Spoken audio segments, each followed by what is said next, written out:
बीडमधल्या मशिदीमध्ये जो स्फोट घडवण्यात आला याची आता एटीएस कडून चौकशी सुरू झाली आहे आणि बीडच्या अर्धमसला गावामध्ये मशिदीमध्ये जिलेटिनच्या काढण्या टाकून जो स्फोट घडवला गेला होता त्याची आता ही चौकशी लागलेली आहे। या स्फोटाच्या प्रकरणी 2 आरोपींना 3 एप्रिलपर्यंत पोलीस कोठडी सुनावली गेलेली आहे।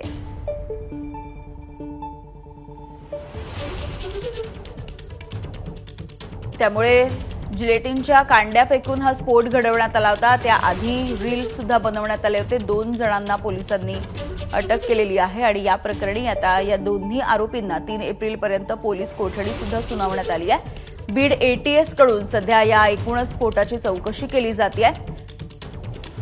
कृष्णा केंडे आमचे प्रतिनिधी आपल्याला माहिती देत आहेत। कृष्णा, मस्जिदमध्ये स्फोट झाल्यानंतर एटीएसचं एक पथक त्या ठिकाणी पोहोचलेलं होतं। त्या घटनास्थळाची एटीएसनं पाहणी केलेली आहे आणि आरोपीची देखील चौकशी केली आहे। केवळ हे यापुरतं मर्यादित आहे का, या पाठीमागे आणखी कुठला हेतू यांचा होता याची देखील चौकशी केली जाते आहे। त्याचबरोबर जिलेटिनच्या कांड्या कशा मिळवल्या, कुठून आणल्या, काय त्याबाबत त्याचा हेतू होता हे देखील तपासलं जात आहे आणि एटीएस कडनं देखील आरोपीची चौकशी सुरू आहे आणि संभाजीनगर आणि बीडचे एटीएसचे एक अधिकारी या सगळ्या प्रकरणाची चौकशी करत आहेत।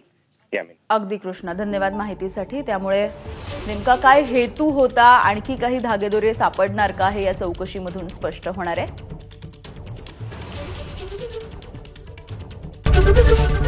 एबीपी माझा, उघडा डोळे बघा नीट।